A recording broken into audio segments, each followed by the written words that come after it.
নমস্কাৰ ছাত্ৰ ছাত্ৰীসকল মোৰ চেনেললৈ তোমালোক সকলোকে স্বাগতম জনাইছো আজিৰ ভিডিঅ'টোত মই আলোচনা কৰিবলৈ ওলাইছো বৈদ্যুতিক মটৰ ইলেক্ট্ৰিক মটৰৰ বিষয়ে বৈদ্যুতিক মটৰ হৈছে বৈদ্যুতিক শক্তিক যান্ত্ৰিক শক্তিলৈ ৰূপান্তৰ কৰা এটা আৱৰ্ত সঁজুলি বৈদ্যুতিক পাংখা তাৰমানে আমাৰ ফেন ৰেফ্ৰিজাৰেটৰ নে ফ্ৰিজ মিক্সাৰ ৱাশ্বিং মেচিন কম্পিউটাৰ MP3 প্লেয়াৰ এইবিলাকটো সবৰে ঘৰতে আছে হয়নে তো এই প্ৰত্যেকবিধ সঁজুলিতে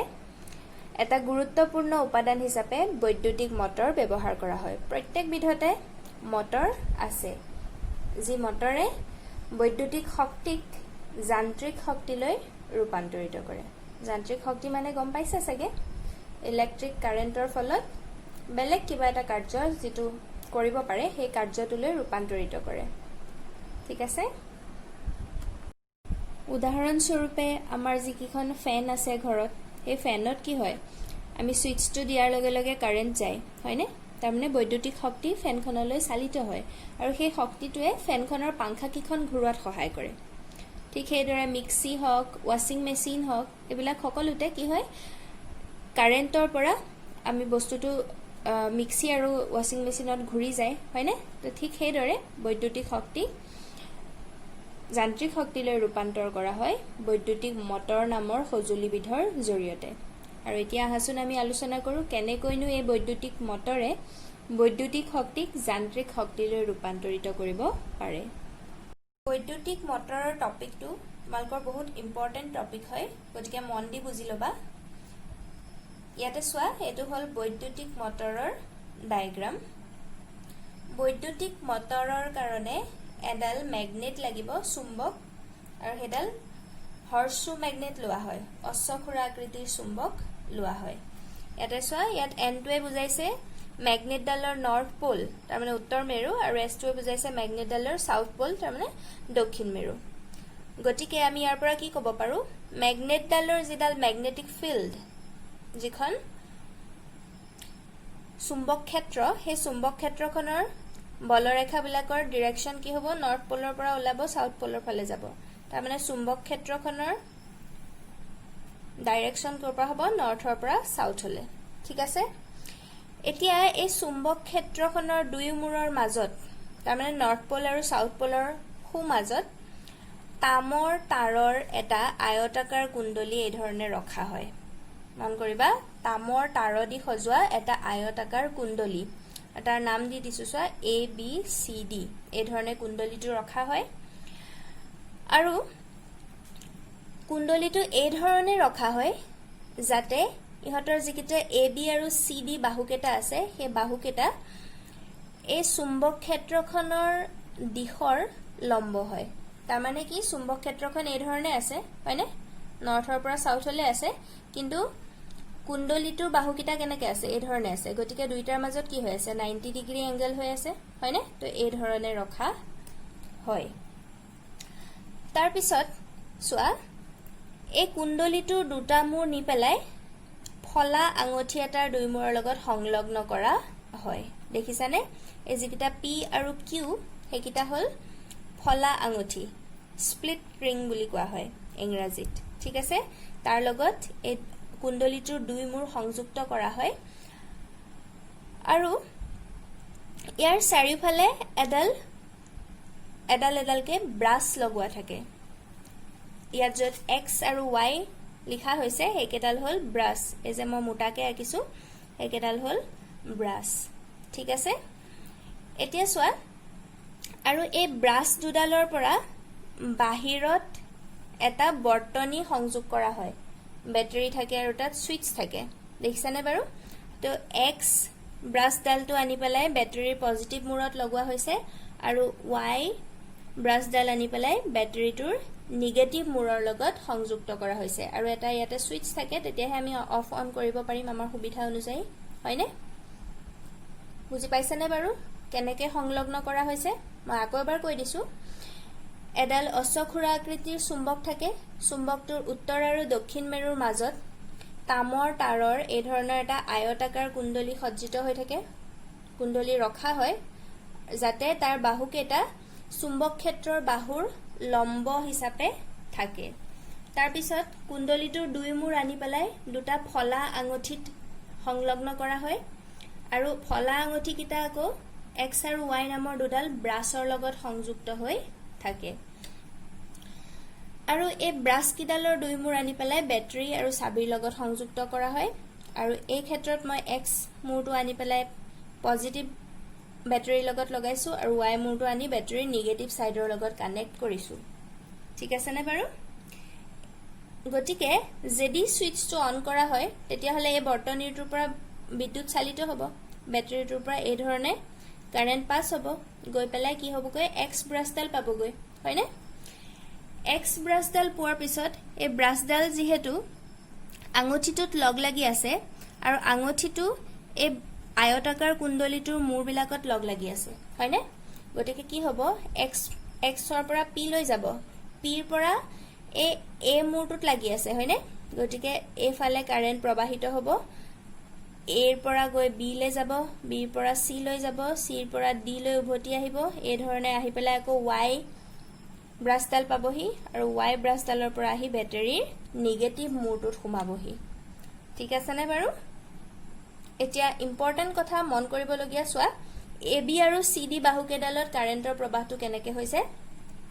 এ বি ডালত এৰ পৰা বি লৈ হৈছে কাৰেণ্ট চালিত, আৰু চি ডি বাহুটোৰ কাৰণে চিৰ পৰা ডি লৈ কাৰেণ্ট প্ৰবাহিত হৈছে। এইকেইটা কিহৰ কাৰণে ইম্পৰ্টেণ্ট আমি ইতিমধ্যে পাই আহিছোঁ ফ্লেমিংছ লেফ্ট হেণ্ড ৰুল মতে, বাওঁহাতৰ নীতিৰ সূত্ৰটোৰ মতে, যে কি হয়, যদি চুম্বক ক্ষেত্ৰ আৰু বিদ্যুৎ প্ৰবাহৰ দিশ পৰস্পৰ লম্ব হয় তেতিয়াহ'লে তাৰ ওপৰত যিটো বল প্ৰয়োগ হয়, এটা বলে ক্ৰিয়া কৰে, সেই বলটো সিহঁত দুইটাৰে লম্ব হয়। তো এতিয়া সেই ইহঁত যিহেতু লম্ব দিশত আছে, চোৱা চুম্বক ক্ষেত্ৰখন এইফালে আছে আৰু কাৰেণ্ট তাৰ লম্ব দিশত চালিত হৈ আছে, হয়নে? এ বি বাহুটোতো লম্ব দিশত চালিত হৈ আছে, চি ডি বাহুটোতো লম্ব দিশত চালিত হৈ আছে, খালি অপজিট ডিৰেকশ্যনত আছে। ইয়াত এফালৰ পৰা এফাললৈ গৈছে, এৰ পৰা বি লৈ, আৰু ইয়াত চিৰ পৰা ডি লৈ উভতি আহিছে, হয়নে? কিন্তু যি কি নহ'লেও চুম্বক ক্ষেত্ৰখনৰ লম্ব দিশতে আছে, গতিকে ইহঁতৰ ওপৰত এটা বলে ক্ৰিয়া কৰিব, আৰু বলে কোনটো দিশত ক্ৰিয়া কৰিব সেইটো অতি জৰুৰী। চোৱা ফ্লেমিংছ লেফ্ট হেণ্ড ৰুল মতে আমি কি পাইছিলোঁ, ফাদাৰ মাদাৰ চাইল্ড, হয়নে? ফাদাৰ মানে বলটো, তো বলটোলৈ আমি পিছত যাম। প্ৰথম তৰ্জনী আঙুলিটোৱে কি বুজায়, মেগনেটিক ফিল্ড, তাৰমানে চুম্বক ক্ষেত্ৰখন তৰ্জনী আঙুলি দিশে, আৰু যিটো কাৰেণ্ট প্ৰবাহটো মধ্যমা আঙুলিৰ দিশে, তেতিয়াহ'লে যিটো বুঢ়া আঙুলিটোৱে বলৰ দিশ বুজায়, হয়নে? গতিকে এতিয়া আমি এ বি বাহুটোৰ কাৰণে যদি ফ্লেমিংছৰ বাওঁ হাতৰ নীতিটো ব্যৱহাৰ কৰোঁ তেতিয়া কি হ'ব, চোৱা এইফালৰ পৰা এফাললৈ হ'ল মেগনেটিক ফিল্ডখন, চুম্বক ক্ষেত্ৰখন, গতিকে এই আঙুলিটো আমি এইফালে দিম, ঠিক আছেনে? কিন্তু চোৱা কাৰেণ্ট প্ৰবাহ কেনি গৈছে, এৰ পৰা বি লৈ গৈছে, হয়নে? গতিকে এইফালে দিলেতো বিৰ পৰা এলৈ অহাহে বুজাব, গতিকে আমি হাতখন ঘূৰাব লাগিব এই ধৰণে, হয়নে বাৰু? চোৱা এতিয়া তৰ্জনী আঙুলিটো মেগনেটিক ফিল্ডখনৰ দিশত আছে আৰু মধ্যমা আঙুলিটো কাৰেণ্ট প্ৰবাহৰ দিশত আছে। মই এ বি বাহুৰ কথা কৈ আছো, ঠিক আছেনে? তেতিয়া সেই ক্ষেত্ৰত চোৱা বুঢ়া আঙুলিটোৱে তললৈ নিৰ্দেশ কৰিছে, তাৰমানে বলটো কেনি অনুভূত হ'ব, তললৈ হ'ব এ বি বাহুটোৰ কাৰণে। গতিকে বলটো তললৈ হোৱাৰ কাৰণে এ বি বাহুটো আৰু তললৈ ঠেলা খাই যাব। তোমালোকে ক্লিয়াৰলি বুজিবৰ কাৰণে চোৱা মই এটা মেথছ বাকচ দেখুৱাইছো, ঠিক এই কুণ্ডলীটোৰ নিচিনাই, হয়নে? আয়তাকাৰ এ বি চি আৰু ডি, হয়নে? তো মই এতিয়া কি কৈছো, এ বি বাহুৰ কাৰণে ফ্লেমিঙৰ বাওঁ হাতৰ নীতিটো কি গম পালো তাৰ পৰা, যে এ বি বাহুত বলটো তললৈ থাকিব, তো তললৈ থকাৰ ফলত কি হ'ব, এই এ বি বাহুটো এই ধৰণে আৰু তললৈ ঠেলা খাই যাব, হয়নে? একে তললৈ ঠেলা খাব। আৰু ইয়াত চোৱা এডাল অক্ষদণ্ড আছিলে, মই এডালৰ বিষয়ে ক'বলৈ থাকি গৈছিল। এই অক্ষদণ্ডডাল যিকেইটা ফলা আঙঠিটোৰ সৈতে, সেই ফলা আঙঠিটোৰ সৈতে এডাল ঘূৰিব পাৰে, আৰু এডাল ঘূৰি দিয়াৰ ফলত কি হৈ যায়, এই গোটেই কুণ্ডলীটো ঘূৰিব পাৰে। খালি এই বাহিৰৰ যিটো বৰ্তনী বেটাৰীৰ লগত সংযুক্ত হৈ থকা ব্ৰাছলৈকে এক্স ৱাইলৈকে, এই বৰ্তনীখন ফিক্স, কিন্তু বাকি যেটো কুণ্ডলী আছিলে কুণ্ডলী আৰু ফলা আঙুঠিৰ সতি এডাল যেডাল অক্ষদণ্ড সেডাল ঘূৰিব পৰাকৈ যুক্ত হৈ থাকে ঠিক আছে তো এতিয়া কি হল ফ্লেমিঙৰ বাওহতীয়া নীতি মতে এ বি বাহুত এৰ পৰা বি লৈ যেতিয়া বিদ্যুৎ প্ৰবাহ চালিত হ'ব চুম্বক ক্ষেত্ৰখন এফালে থাকিব বিদ্যুৎ প্ৰবাহ এফালে চালিত হৈছে হয়নে গতিকে বাওহাতৰ নীতি মতে বলটো কেনি অনুভূত হ'ব তললৈ অনুভূত হ'ব এ বি বাহুত তো এ বি বাহুটো কি হ'ব এনেকে তললৈ ঠেলা খাই আহিব হয়নে এনেকে তললৈ ঘূৰি যাব তাৰ পিছত সি ডি বাহুৰ ক্ষেত্ৰত কি হ'ব চোৱা এবাৰ সি ডি বাহুত চুম্বক ক্ষেত্ৰটো এনেকে আছে গতিকে তৰ্জনী আঙুলিটো এফালে থাকিব চুম্বক ক্ষেত্ৰৰ দিশে আৰু এবাৰ কাৰেণ্টটো ইয়াৰ পৰা ইয়ালৈ সিৰ পৰা দিলৈ গতিকে চোৱা এটো দিশতে আছে হয় তেতিয়া হলে বুঢ়া আঙুলিটো কেনি আছে ওপৰলৈ নিৰ্দেশ কৰি আছে গতিকে বলটো হ'ব ওপৰলৈ গতিকে এ বি বাহুটো যিকন সময়ত তললৈ ঠেলা খাব সি ডি বাহুটো হেকন সময়ত অটোমেটিক্যালি ওপৰলৈ আহিব হয় নহয় কাৰণ তাৰ ওপৰত যেটো বলে ক্ৰিয়া কৰি আছে সেই বলৰ দিশটো ওপৰলৈ হৈছে গতিকে কি হ'ব এই ধৰণে কুণ্ডলীটো এপাক খাই যাব এপাক ঠিক নহয় আধা পাক ঘূৰিব আধা পাক ঘূৰাৰ ফলত কি হ'ব চোৱা আগতে যিফালে এ বি আছিলে সেফালে সি ডি আহি গল হয়নে চোৱা আগৰ সি ডি টো এফালে আছিলে এতিয়া সি ডি টো আগৰ এ বি জাগালৈ আহি গল